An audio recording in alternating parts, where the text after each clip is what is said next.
নে মাথা উঁচিয়ে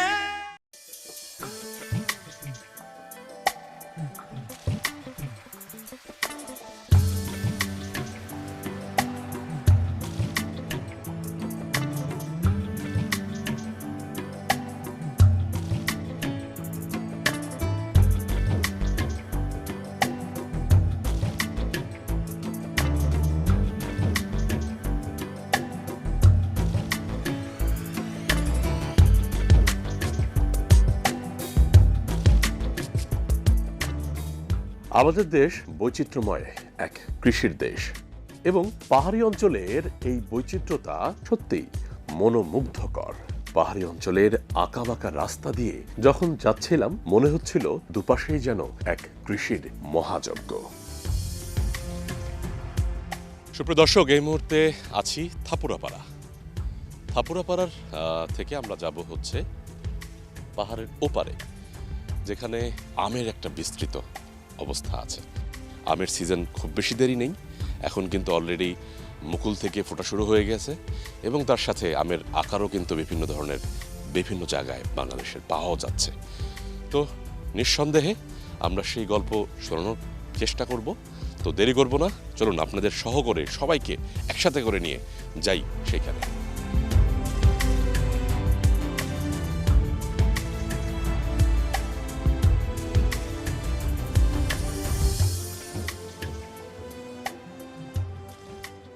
সাধারণত জ্যৈষ্ঠ মাসকে মধু মাস বলা হয়, কেননা সে সময় আম যেমন পাকা শুরু করে তার সাথে লিচুও পাওয়া যায়। তবে পাহাড়ি এই অঞ্চলে এসে দেখা গেল ছোট আম থেকে শুরু করে বড় আকারের আমও আছে এখানে আম গাছের নানান ধরনের জাত।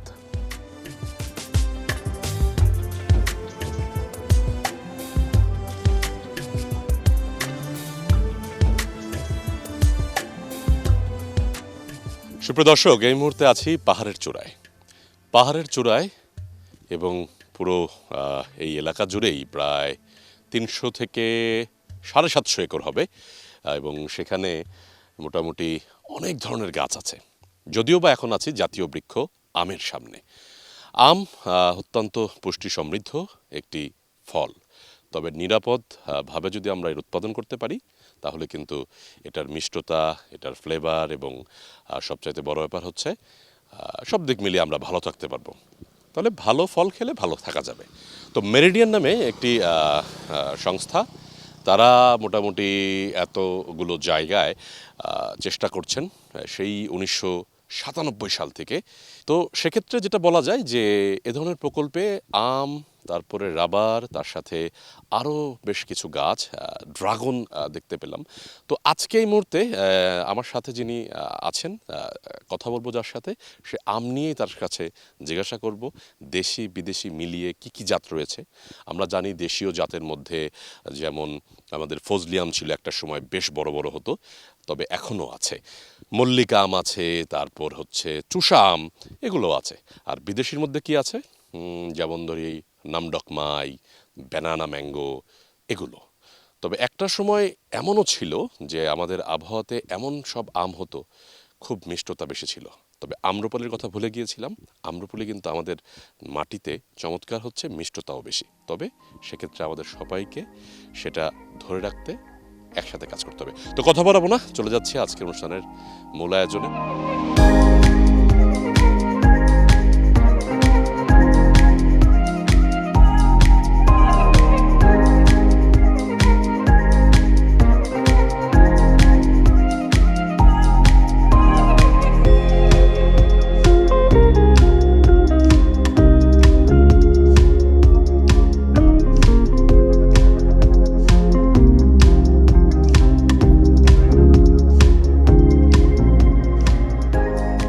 সাধারণত যে সকল জমিতে পানি জমে না এবং উর্বর দোআঁশ মাটি, সেখানে কিন্তু আম চাষের জন্য বেশ উপযোগী।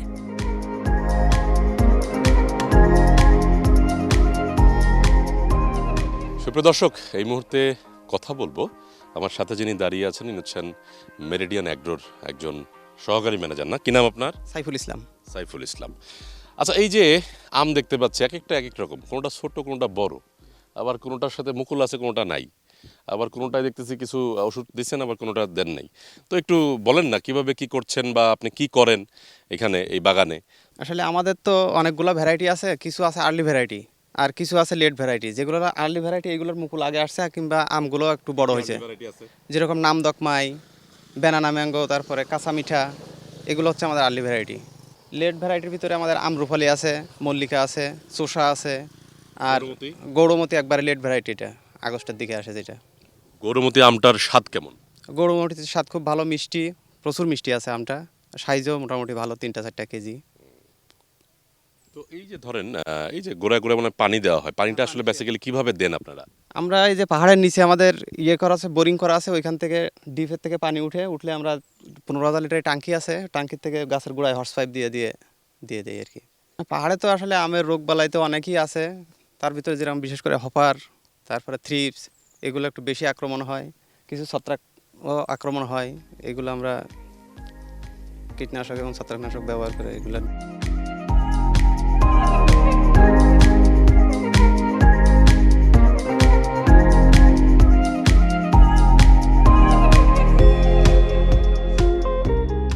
আপনি যেই গাছ লাগান না কেন সেখানে প্রয়োজন সার ব্যবস্থাপনা। আম গাছেরও প্রয়োজন সারের ব্যবস্থাপনা। যখন মুকুল হবে তখন একরকম যত্ন, মুকুল থেকে মার্বেল আকার ধারণ করলে তখন আরেক রকমের যত্ন, এবং তার পরবর্তীতে রয়েছে কীটনাশক এবং আরও যে ব্যাপারগুলো থাকে সেগুলো নিয়ে আম বাগানের যত্ন করা।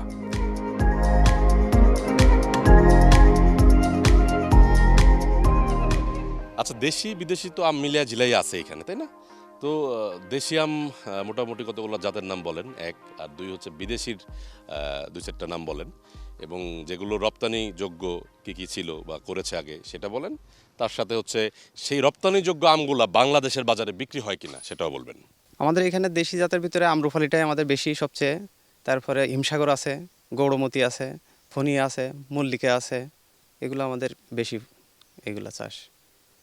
আর বিদেশির মধ্যে বিদেশের ভিতরে নামদকমাই, ব্যানানা, তারপরে কাঁচা মিঠা, চাকাপাত, তারপরে রেড কিং আছে, তারপরে তাইওয়ান গ্রিন।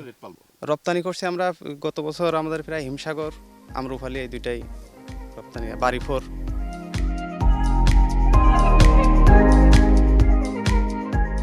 আচ্ছা, এটা কি আম? এটা আমাদের ব্যানানা ম্যাঙ্গো। ব্যানানা ম্যাঙ্গো, একেবারে লম্বা হয়, অনেকটা কলার মতোই বলতেছেন, লম্বা। আচ্ছা, ওই পাশেরটা? এই পাশেরটা হচ্ছে নামদকমাই। এটা হচ্ছে নামডকমাই। নামদকমাই চেনার তো বেশ কিছু উপায় আছে। পাতার হচ্ছে কোয়ালিটি 1, আর 2 হচ্ছে আমের সাইজ। আম দেখে, পাতা দেখে অনেক একটু কষ্ট চেনাটা। পাতা আছে চেনা কষ্ট, তবে যারা দেখে অভ্যস্ত হয়ে গেছে তারা চিনবে। আপনি মোটামুটি পাতা দেখে কত? আর পাতা দেখে আমি যতগুলো যা আছে সবগুলো পাতা দেখে চিনি, সবগুলোই।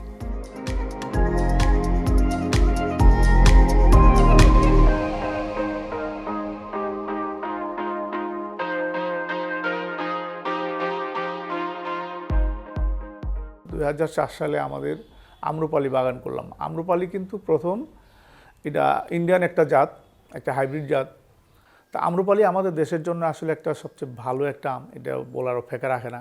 3 পার্বত্য অঞ্চল, পাশাপাশি আমাদের উত্তরবঙ্গ, বর্তমানে যে পরিমাণ আম্রপালি বাগান হচ্ছে, যদি এই আম্রপালির বাগান এইভাবে বিস্তৃতি না ঘটতো তাহলে আমাদের দেশের মানুষ আম খেতে পারতো না। এরপরেও আমাদের অনেকগুলো জাত চলে আসছে, নওগাঁ, সাপাহার, রাজশাহী, নাটোর, এই সাইডে কাজ করতেছি আসলে। তো ওইদিকে দেখতেছি যেটা ওরাও কিন্তু আসলে সেই আমাদের আগেকার সেই হিমসাগর বলেন, আমাদের সেই ল্যাংড়া বলেন, এগুলির থেকে কিন্তু তারা বেরিয়ে আসতেছে, এবং তারা টপ ওয়ার্কিং করে সারে সেখানে আবার করে তারা নতুন করে সেই আম্রপালি, ব্যানানা, তারপরে সে এখন আমাদের বাংলাদেশে একটা ভালো একটা জাত আসতেছে কাটিমন, 12 মাসি যেটা হয়। আমাদের বাংলাদেশে একটা বাড়ি 11 আছে 12 মাসি। এই চাষগুলোর দিকে আগাচ্ছে।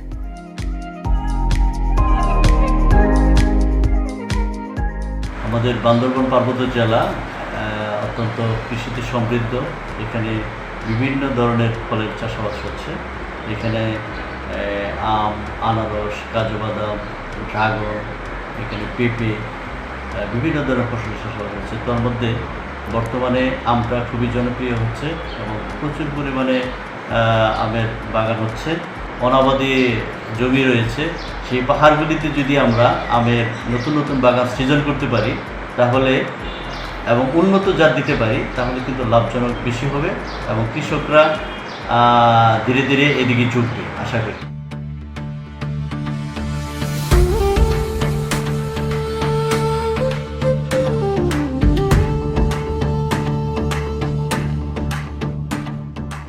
দর্শক, আম গাছ দেখতে দেখতে হঠাৎ করে দেখা মিলল ড্রাগন গাছের। অর্থাৎ এই বাগানটি হচ্ছে সমন্বিত বাগান। প্রায় একরের পর একর জায়গা জুড়ে রয়েছে এই সমন্বিত বাগান।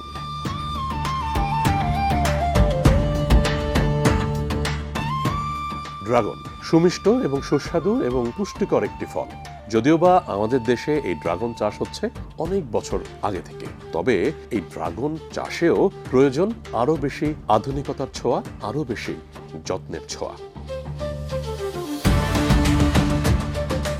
যদিও গাছটি মোটেই আমাদের দেশের নয়, তবে সেক্ষেত্রে আমাদের দেশেও ভালো হচ্ছে জায়গায় জায়গায়।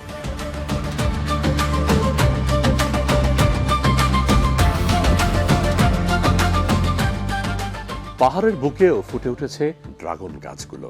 সেখানে দিব্যি যত্ন করছেন সেখানকার কৃষি শ্রমিকরা। যত্ন করার প্রধান কাজই হচ্ছে ঠিকভাবে জৈব সার, রাসায়নিক সার এবং ছত্রাকনাশক প্রদান। এখানে তো ড্রাগন কতগুলো আছে? আমাদের প্রায় 3,500 পিলার আছে এখানে। 3,500। জি। অনেক তো। চোখ যতটুক যায় মানে ওই পর্যন্ত নাকি আরো ওই গ্যাপে পিলার গ্যাপে ওই আছে? পারেও আছে, আবার এদিকে ভিতরেও একটা বাগান আছে। তো এই ড্রাগন ফল কবে থেকে লাগানো হয়েছে এই মাটিতে? আমরা এই মাটিতে প্রথমে শুরু করছি 2014 সাল থেকে। আছে কয়টা জাতের? সব কি সেম জাত, লালটা না? আমাদের এখানে 2টা জাত আছে। লম্বা করলেন আর একটা হলো গোল। তো ওইটার মধ্যে কোনটা কেমন? গোলটায় মিষ্টি বেশি, লম্বাটা একটু মিষ্টি কম, আর ওইটা একটু টেকসই কম আর কি, মানে চামড়ার দিকে একটু। আমরা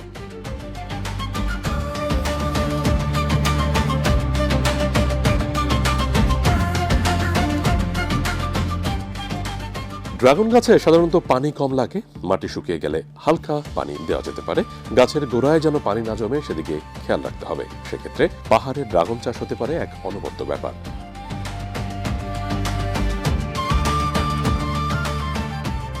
প্রতি 3 মাস পর পর 100 গ্রাম করে জৈব সার দিলে ভালো, তবে সেক্ষেত্রে ভার্মি কম্পোস্ট বা কেঁচো সার ব্যবহার করা যেতে পারে। যেহেতু এটি ক্যাকটাসি ফ্যামিলির একটি গাছ, তাই হাড়ের গুঁড়া অর্থাৎ ক্যালসিয়াম সোর্স যে সকল সারে রয়েছে সে ধরনের সার ব্যবহার করা উত্তম।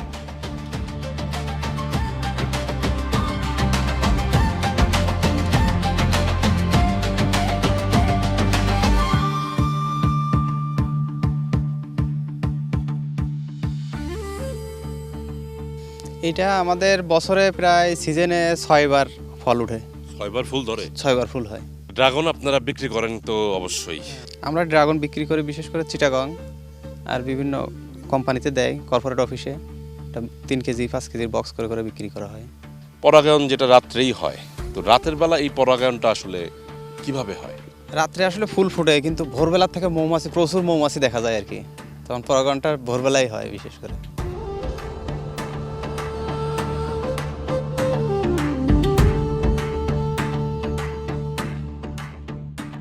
এবারে কিছু বিশেষ টিপস দিয়ে রাখি। পূর্ণবয়স্ক গাছে ফেব্রুয়ারি থেকে মার্চ মাসে বিশেষ যত্ন ও সার প্রয়োগ করলে ভালো ফসল পাওয়া যায়। গাছের রোগ বা পোকা ধরলে জৈব কীটনাশক ব্যবহার করাই উত্তম, তবে পারতপক্ষে যদি নিয়ন্ত্রণ না করা যায় সেক্ষেত্রে রাসায়নিক কীটনাশক ব্যবহার করতেই হবে, তবে সেটি অবশ্যই পরিবেশ বান্ধব রাসায়নিক কীটনাশক হলে ভালো হয়।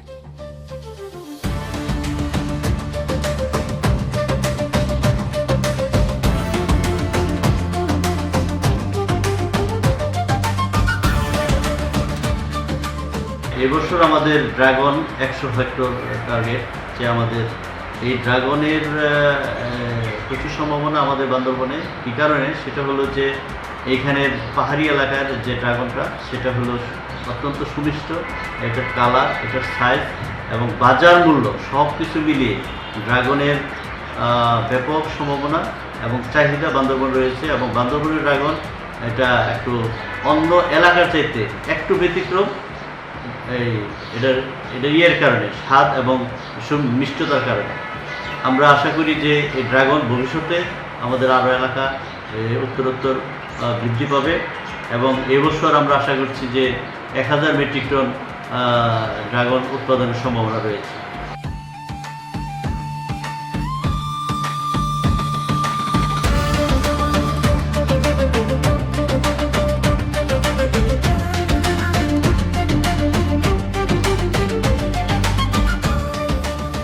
আসলে আমাদের দেশের শুরুতে যারা ড্রাগন বাগান করছে তাদের আসলে কোনো ভ্যারাইটি সম্বন্ধে কোনো ধারণা ছিল না, এবং এরা ম্যাক্সিমামে আসছে থাইল্যান্ড থেকে। তারা অনেকেই হয়তো শখের বসে থাইল্যান্ড গেছে, যাওয়ার পর হয়তো দু একটা ডালপালা নিয়ে এসে লাগাইছে, লাগানোর পরে ওখান থেকে কিন্তু জিনিসগুলো আস্তে আস্তে বাড়ছে। তো এখন এখানে যে মেইনলি এখানে যেটা প্রথম যেটা আসছে, যেটা একটু যে রাউন্ডিশ এবং এটা পিঙ্ক কালার হয়, লালচে, এটা আসলে ওই ভেলভেটি জাত বলে।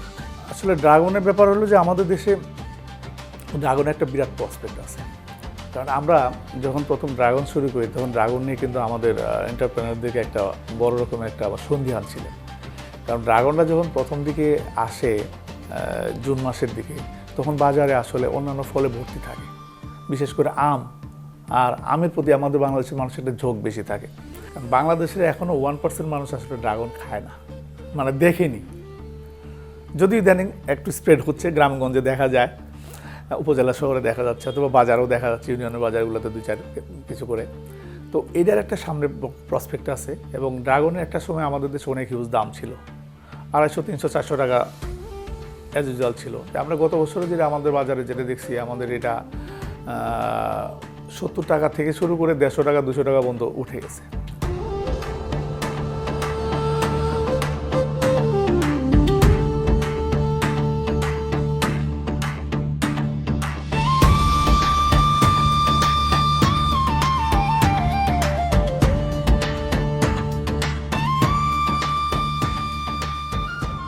বাংলাদেশের বিভিন্ন প্রান্তে এখন আম ও ড্রাগনের চাষ হচ্ছে, তবে পার্বত্য অঞ্চলের বান্দরবান জেলায় এভাবেই কিন্তু হচ্ছে চাষ আম এবং ড্রাগনের।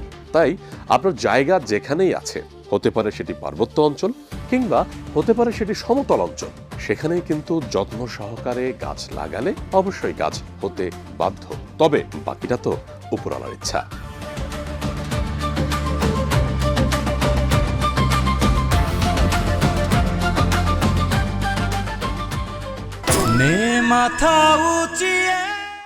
দর্শক, আজ এসেছিলাম, দেখতেই পাচ্ছেন, পাহাড়ের এক রাজ্যে। পাহাড়ের এই রাজ্যে আমি যেন রাজা। হ্যাঁ, ফলের রাজা কিন্তু আসলেই আম, এবং এই আমের মিষ্টতা চমৎকার। বিভিন্ন জাতের আম বাংলাদেশে এখন বিভিন্ন প্রান্তে চাষ হচ্ছে, তবে পাহাড়েও এখন বিভিন্ন জাতের আম দেখতে পেলাম। আর সবচাইতে বড় ব্যাপার হচ্ছে, বাংলাদেশের প্রেক্ষাপটে পরাগায়ন একটা খুব বড় ইস্যু। আর পরাগায়নের জন্য যেটা লাগবে সেটাই যদি একসময় হারিয়ে যায় তাহলে কিন্তু খুব সমস্যা।